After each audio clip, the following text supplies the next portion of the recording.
My name is Stella Vance.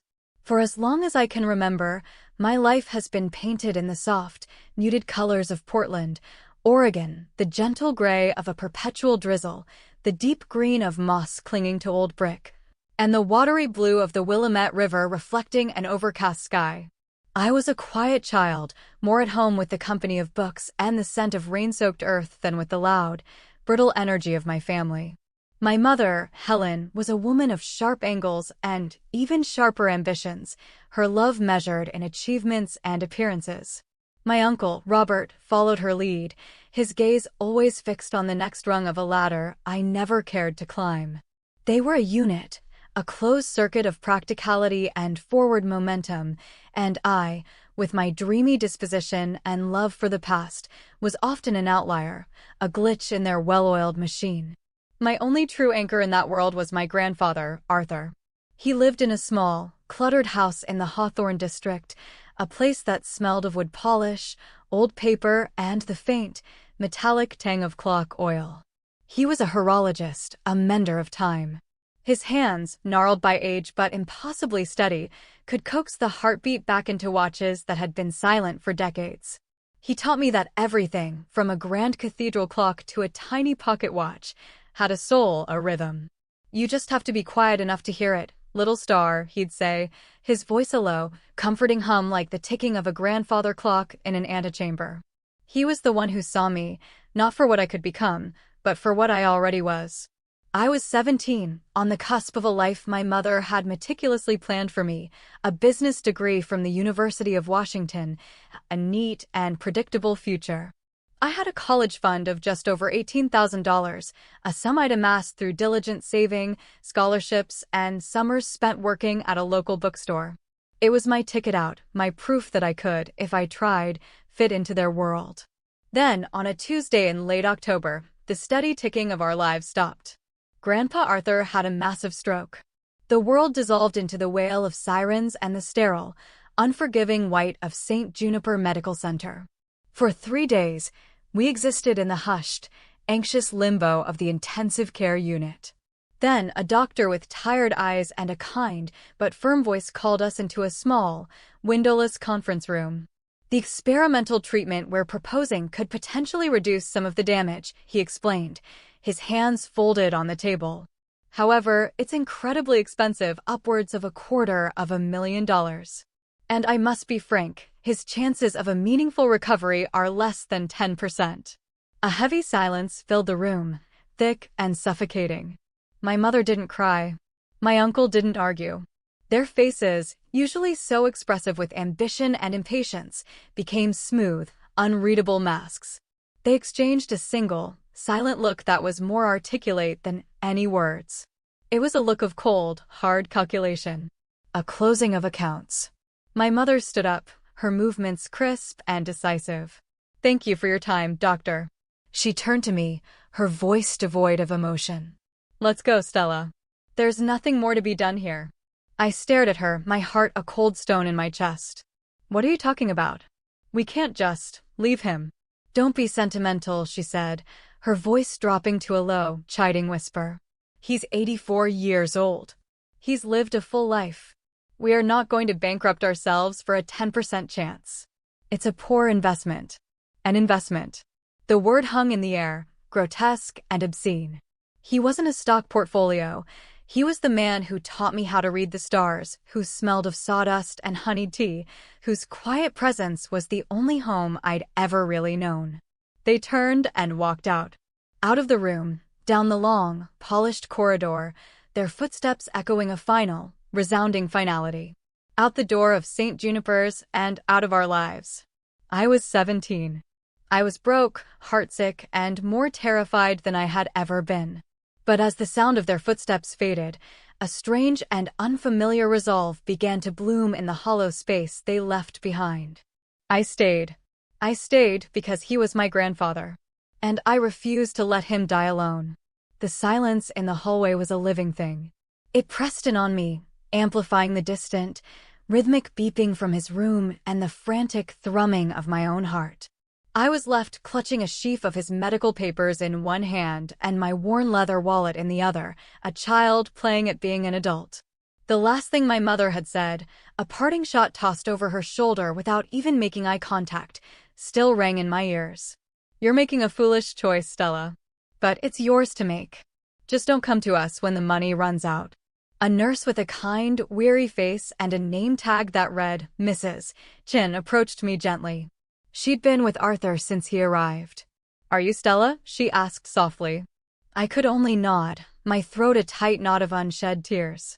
Honey, we need someone to sign the financial responsibility forms, she said, her voice full of a sympathy that almost broke me. His insurance will only cover a fraction of this. Without the intervention, he likely won't last the week. I didn't hesitate. The fear was a roaring ocean inside me, threatening to pull me under. Fear of the debt, fear of the failure, fear of the crushing loneliness. But the fear of him waking up, confused and in pain, to an empty room was greater. The thought of him realizing that everyone, even his own children, had deemed his life no longer worth the cost, that was unbearable. Mrs. Chin handed me a clipboard with a stack of forms that felt as heavy as a tombstone. I signed my name over and over, my hand shaking so badly that my signature was barely a scribble. With each line, I was signing away my future, the one my mother had so carefully curated. I walked down to the hospital's administrative office and authorized the transfer of my entire college fund, $18,500. It was a drop in the ocean of what was needed, but it was my drop. It was all I had. Then I went to the Human Resources Department on the ground floor, my footsteps echoing in the cavernous, quiet lobby. I begged for a job, any job. My voice cracked, but I held my head high. I explained that I needed to be close to my grandfather. Perhaps they saw the desperation, or perhaps the raw determination in my eyes. By 6 o'clock that evening, I was issued a gray uniform and a bucket. I started my new life scrubbing floors in the oncology ward, the scent of bleach and antiseptic replacing the familiar comfort of old books. By 10, my shift was over. My back ached and my hands were raw, but I made my way back to his room on the 4th floor. I pulled a chair to his bedside, took his cool, unresponsive hand in mine, and began to wait. The room was a symphony of quiet machinery, the rhythmic sigh of the ventilator, the steady beep of the heart monitor. It was the only heartbeat I had left to hold on to. He didn't wake up for 4 long days. I spent my nights in that worn vinyl chair and my days in a blur of cleaning, studying for my high school equivalency exam from a borrowed textbook, and navigating the labyrinthine corridors of hospital bureaucracy. On the 5th morning, as the pale Portland dawn filtered through the window, I felt a faint pressure on my hand. My head snapped up. His eyes, the same clear blue as a winter sky, were open. They were hazy, unfocused, but they were open. His lips moved, but only a dry, rasping sound came out. I held a cup of water with a straw to his mouth. He took a small, difficult sip. He tried again, and this time, the whisper was audible, fragile as a dried leaf. You're still here, little star. Tears I hadn't known I was holding back streamed down my face, blurring his beloved face into a watercolor painting. I squeezed his hand. Always, Grandpa, I choked out. Always. That night, as he drifted in and out of a medicated sleep, I stared out the window at the city below. The world hadn't stopped. Cars flowed like rivers of light along the Burnside Bridge, and in the buildings across the street, people were living their lives, laughing, eating, sleeping, completely unaware of the monumental shift that had just occurred in my small universe. My family thought they had left me with a crushing burden, with the ghost of a man already gone. But they were wrong. What they really left me with was time. Time to learn who I was without their shadows. Time to listen to the quiet rhythm of my own heart. Time to grow into the woman I was never allowed to be. They had walked away from him. In doing so, they had given me the chance to walk toward myself. The doctors had given him a week, perhaps 2. But a week passed, then a month, then the chill of autumn deepened into the damp cold of a Portland winter. Arthur's recovery was not a miracle. It was a slow, quiet unfolding, like a time-lapse of a dormant seed pushing its way through frozen earth. It began with the smallest of victories, the deliberate twitch of his fingers, the first time his eyes tracked me across the room, the way his hand would find mine in the dark and hold on with a surprising, fragile strength. I filled the sterile silence of his room with words. I read to him for hours every evening after my shift, my voice growing hoarse. I read from his favorite books on the history of astronomy, from dog-eared collections of Robert Frost's poetry, and, when I ran out of those, from articles in old National Geographic magazines I found in the waiting room. I didn't know if he was truly absorbing any of it, but I needed to fill the space with something other than the hum of machines. I needed to fill it with life. One afternoon, I was trying to spoon some of the hospital's notoriously bland chicken broth into his mouth. He managed a few sips, then turned his head away with a faint grimace. "Needs time," he rasped, his voice still thin but carrying a familiar, critical tone. I froze, the spoon hovering midair. "Grandpa?" He blinked slowly, a flicker of his old, wry amusement in his eyes. He gave me a weak, crooked smile. "And a bay leaf. You always forget the bay leaf, little star." I burst into a laugh that was half a sob. It was the most beautiful, most welcome criticism I had ever received. It was him. He was still in there. From that day on, his progress became more tangible. With the help of a patient physical therapist named Sarah, he started sitting up. Then he was moved from the ICU to a regular room. His speech grew stronger, the words less of a struggle. Soon, he was taking his first halting steps down the hallway, his tall, thin frame leaning heavily on me for support. The doctors shook their heads and muttered about statistical anomalies and the unpredictable nature of the human spirit. I just smiled. I called it proof that love was a more powerful force than probability. When he was finally discharged, the hospital bills had already climbed to an astronomical figure that I refused to look at too closely. We couldn't go back to his old house, it wasn't equipped for his needs, and I couldn't afford the upkeep. So we found a tiny, two-room apartment on the third floor of an old brick building just a few blocks from the hospital. The paint on the walls was the color of faded buttercups, chipped and peeling. The radiator clanged and hissed like a disgruntled dragon, and the single bathroom down the hall was shared with two other tenants. But the large window in the main room looked out onto a courtyard with a massive, gnarled oak tree, and when the afternoon sun broke through the clouds, it filled the small space with a warm, honeyed light. It wasn't much, but it was ours. We were together. Our lives found a new rhythm. During the day, I continued my janitorial work at St. Juniper's and studied for my GED online, propping my laptop on the small, wobbly kitchen table. In the evenings, Arthur began to teach me. He taught me more than any school ever could. We started with the basics of his craft. He showed me how to clean and oil the delicate gears of a watch, how to identify the subtle differences in escapements, how to hold a tiny screwdriver with such precision that it felt like an extension of my own fingers. Our tiny kitchen became his workshop. He sat at the table, his hands guiding mine as we worked on old, discarded clocks I'd bought for a few dollars at thrift stores. Most people just throw things away when they stop working, he told me one evening, his voice regaining its familiar resonance. He pointed to the intricate collection of gears and springs laid out on a soft cloth between us.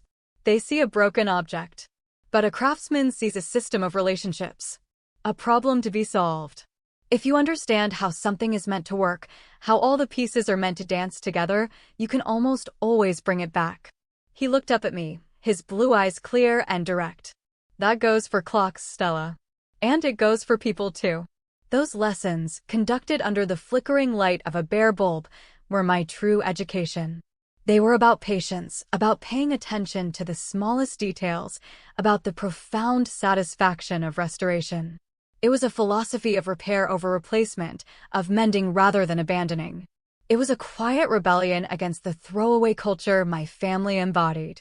One rainy Saturday, I managed to fix the broken timer on our ancient microwave, using a soldering iron Arthur had taught me to use. He watched me, a small, proud smile on his face. "You have a gift for this," he said quietly. "You see the logic. You have the mind of an engineer." I laughed and wiped a smudge of soot from my nose. "I have the mind of a janitor who's tired of eating cold soup." But I let his words settle deep inside me, a warm and glowing ember. No one, not my mother, not my teachers, had ever told me I had the mind of an engineer. They saw a quiet, artistic girl, not someone who could understand the intricate language of mechanics. For the first time, someone I respected saw a potential in me I had never dared to see in myself. He wasn't supposed to have lived. But he did. And because he did, I was finally, truly, beginning to live too. The silence from my family was absolute.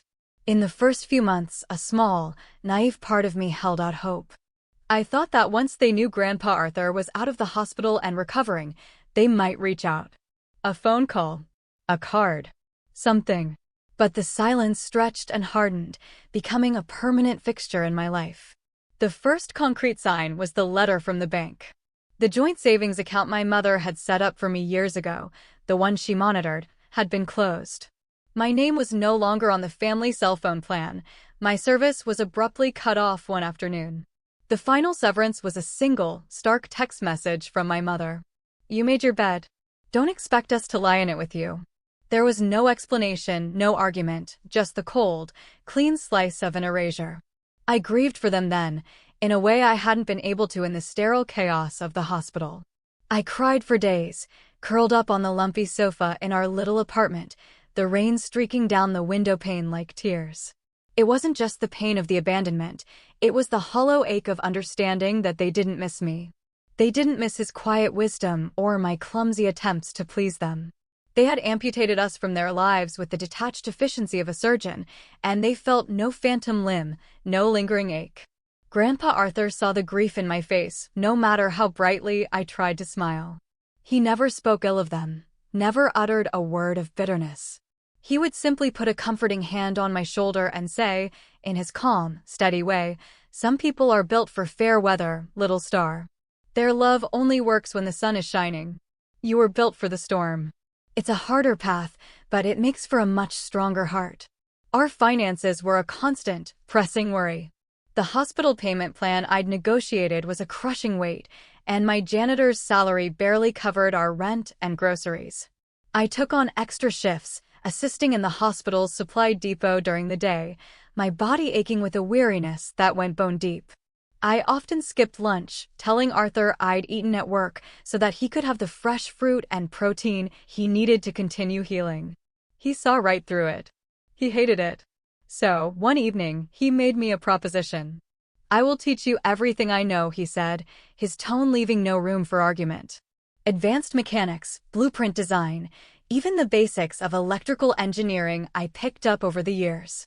"But you have to promise me one thing: you will use these skills. You will charge people for your time. Your work has value, Stella." It's time you started believing that. And so began the next phase of our life. Our tiny apartment became a clandestine repair shop. I put up a small, handwritten index card on the community bulletin board in the lobby: EVAM Restoration, clocks, watches, and small appliances repaired. No job too small. Reasonable rates. The first customer was Mrs. Rodriguez from 2B, with a vintage cuckoo clock that hadn't cuckooed in a decade. With Arthur's guidance, I painstakingly disassembled, cleaned, and reassembled it.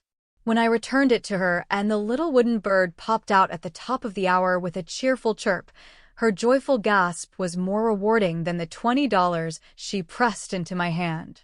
Word of mouth is a powerful thing in a close-knit apartment building. Soon, Mr. Henderson from the ground floor brought me a toaster that kept burning everything. A young student in 4A had a flickering desk lamp. By the end of our third month, the warranty tin we'd designated as our repair fund was full. By the end of 6 months, people from neighboring buildings were knocking on our door. We became a local legend of sorts. "That girl Stella and her grandfather," they'd say. "They don't just fix things. They care." One night, as we were working late on a beautiful but complicated mantel clock, its delicate chime silenced by a fall, Grandpa Arthur looked up from the gears he was polishing. "You don't need their name to build your own," he said, almost to himself. I paused, a tiny screwdriver in my hand. "Whose name?" He didn't answer directly, just gave a little nod toward the intricate mechanism before us. "Just keep your focus. Find the rhythm." It was in that quiet moment that I finally understood. He wasn't just teaching me how to fix clocks. He was teaching me how to build a life, piece by tiny, intricate piece. He was preparing me for a future that didn't depend on anyone's approval or permission. Not for revenge. Not for proving them wrong. But for the simple, profound dignity of independence. That year, I earned my GED with a score that surprised even me. The following summer, I saw a flyer for a new community college program designed to help women enter STEM fields. I almost threw it away. The old voices in my head, my mother's voice, told me I didn't belong, that I was just a janitor who got lucky fixing toasters. I showed the flyer to Arthur. He read it carefully, then looked at me over the rim of his glasses. "The world is full of rooms that feel locked," he said. "The people who truly belong in them aren't the ones who were given a key. They're the ones who learn how to build a door." So I applied. I spent weeks on the application, writing my essay under the bare kitchen bulb, pouring out the story of my last year. I wrote about the beauty of a perfectly balanced gear train, about the logic of a circuit, about the philosophy of restoration. I built my door.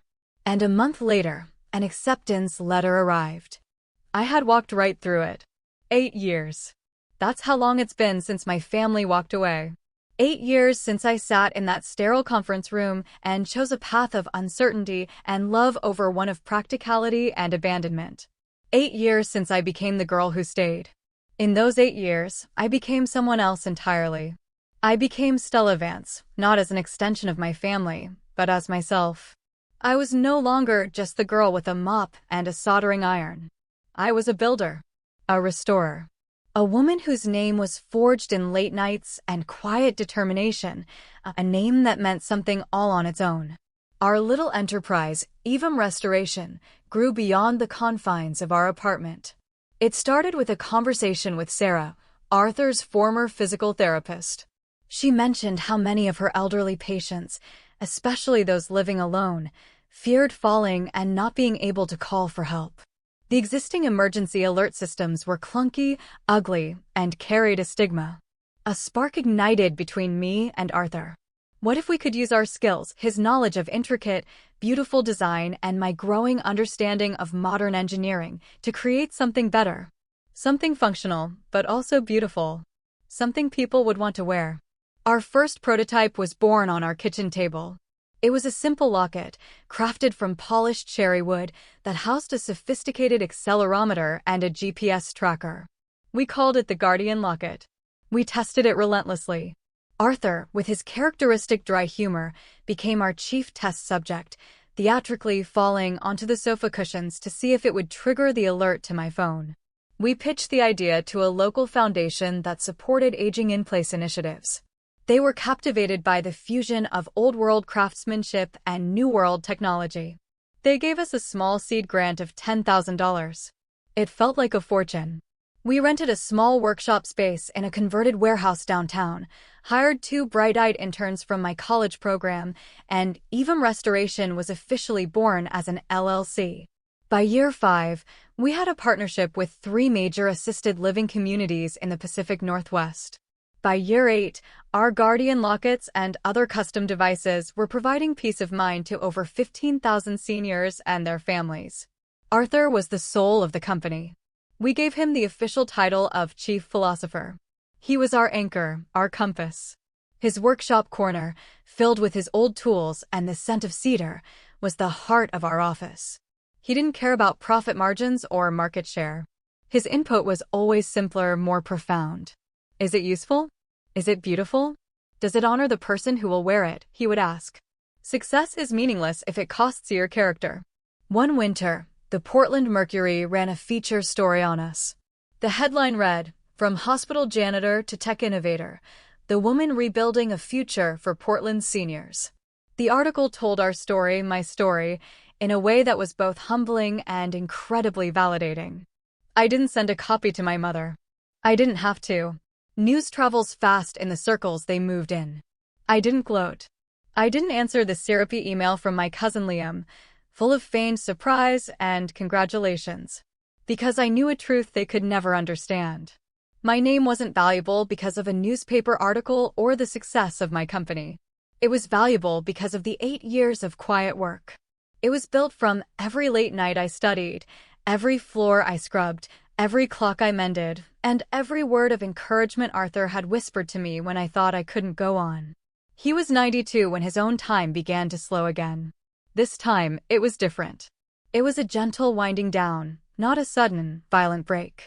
He still came to the workshop every day. He still drank his tea, sweetened with a dollop of local honey. He still offered feedback on my designs. But his steps grew slower, his breathing more shallow. We both knew this was a journey from which he would not be returning.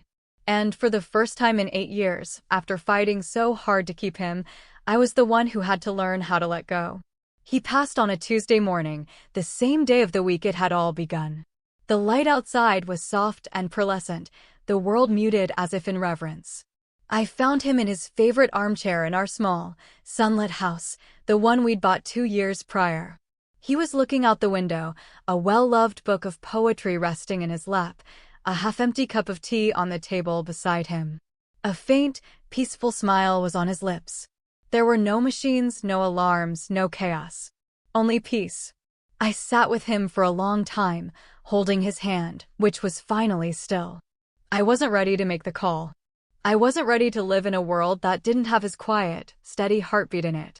The memorial was exactly as he would have wanted it, small, simple, and sincere. We held it at a local community hall, not a church.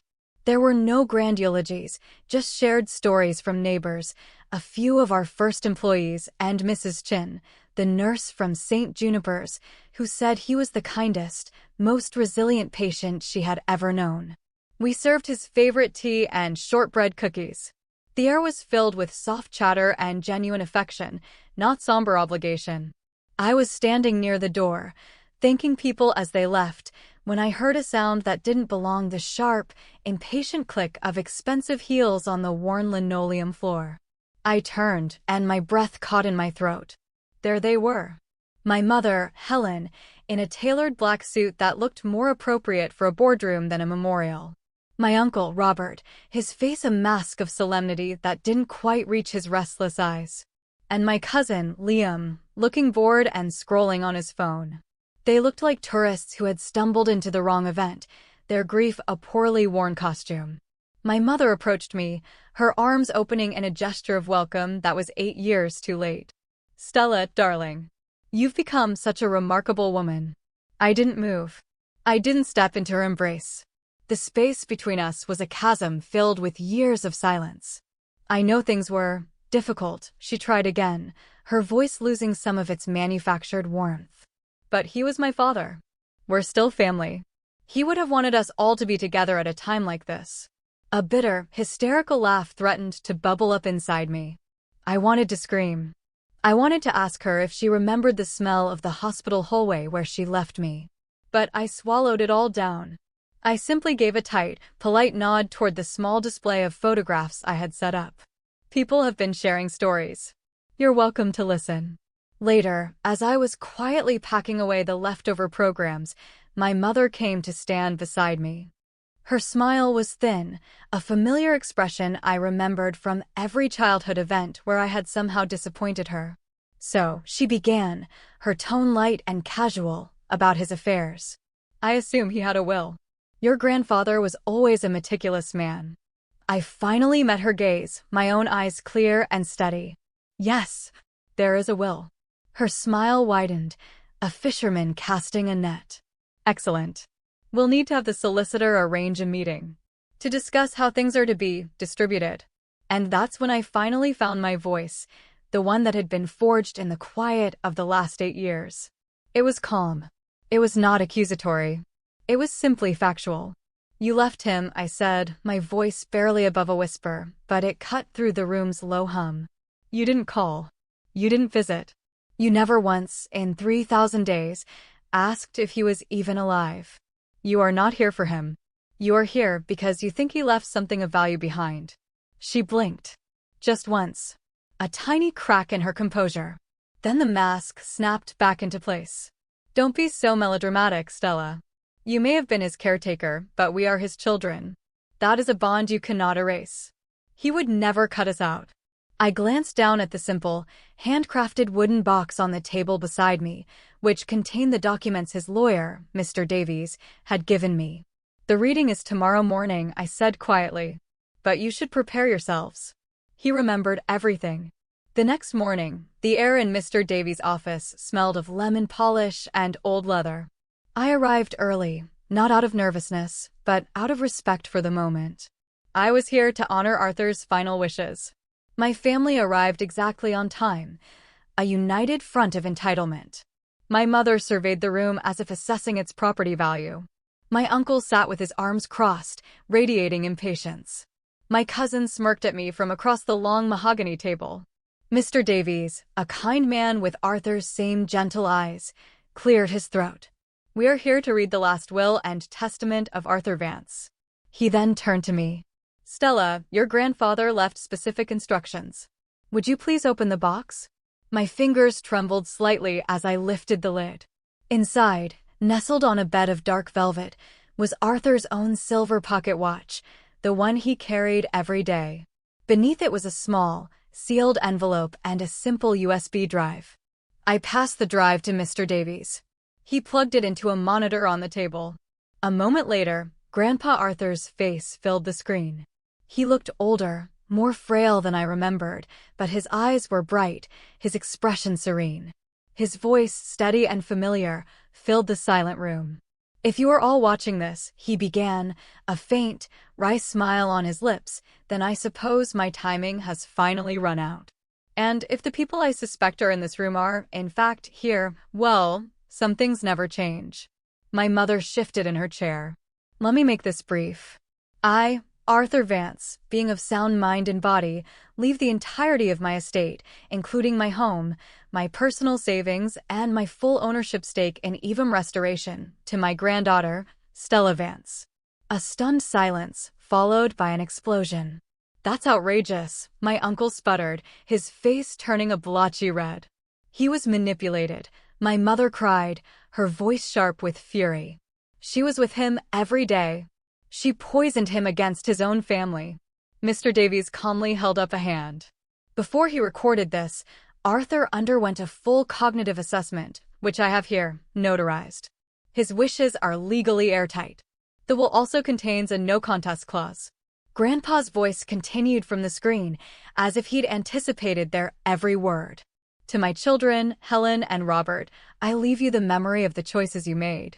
You saw me as a balance sheet, and when the numbers didn't add up, you closed the ledger. Stella saw a life, and she invested everything she had to honor it. She did not take anything from me. She gave me 8 more years. She gave me purpose. She gave me the gift of a peaceful end. You gave me silence." My mother's face was ashen. My uncle was speechless. "The greatest inheritance I have to give is not money," Arthur's voice concluded softly. "It is the lesson that time is our most precious currency. And how we spend it defines who we are. Stella spent hers on love. I trust she will continue to do so." The video ended. Mr. Davies quietly removed the drive. The transfer of a legacy was complete. As they filed out of the room, defeated and silent, my mother paused. She looked at me, and for the first time, I didn't see anger or disdain. I saw a flicker of something else, something hollow and lost. I didn't feel triumphant. I just felt a deep, quiet sadness for all the time they had wasted. I was not the girl they had abandoned. I was the woman my grandfather had built. As we stood on the rain-slicked pavement outside the law office, my mother finally turned to me, her voice a low, trembling whisper. "He never even gave us a chance to." She couldn't finish the sentence. "To what? Apologize? Explain?" The words died on her lips, unformed and 8 years too late. I looked at her, at the woman who was a stranger to me, and felt a surprising wave of something that wasn't anger, but a distant, sorrowful pity. "You had a chance every single day, Mom," I said softly. "Every day for 8 years. You just chose not to take it." I reached into my bag and pulled out the small, sealed envelope from the box. It was addressed to her in his familiar, elegant script. I handed it to her. "He left this for you." Her fingers shook as she opened it. Inside was not a letter, but a single, small, brass gear from a watch. That was all. There was no note, no explanation. But I knew what it meant. It was a piece of a broken heart, a piece of a relationship that had stopped ticking. It was a question, an invitation to understand what had been lost. She stared at the tiny object in her palm, and for the first time, I saw a genuine tear trace a path down her cheek. She didn't say anything else. She simply turned and walked away, my uncle and cousin following like shadows. I stood there for a long time, the gentle Portland drizzle starting to fall again, feeling not like a victor, but like a survivor. The inheritance wasn't the money or the company. The inheritance was the lesson. It was the quiet strength I had found within myself. It was the love of a man who taught me that the most broken things can often be made the most beautiful. I walked home, my grandfather's silver watch nestled safely in my pocket. Its quiet, steady ticking was the only answer I needed. The future was unwritten, a blank page waiting for a new story. And for the first time in my life, I felt ready to write it myself.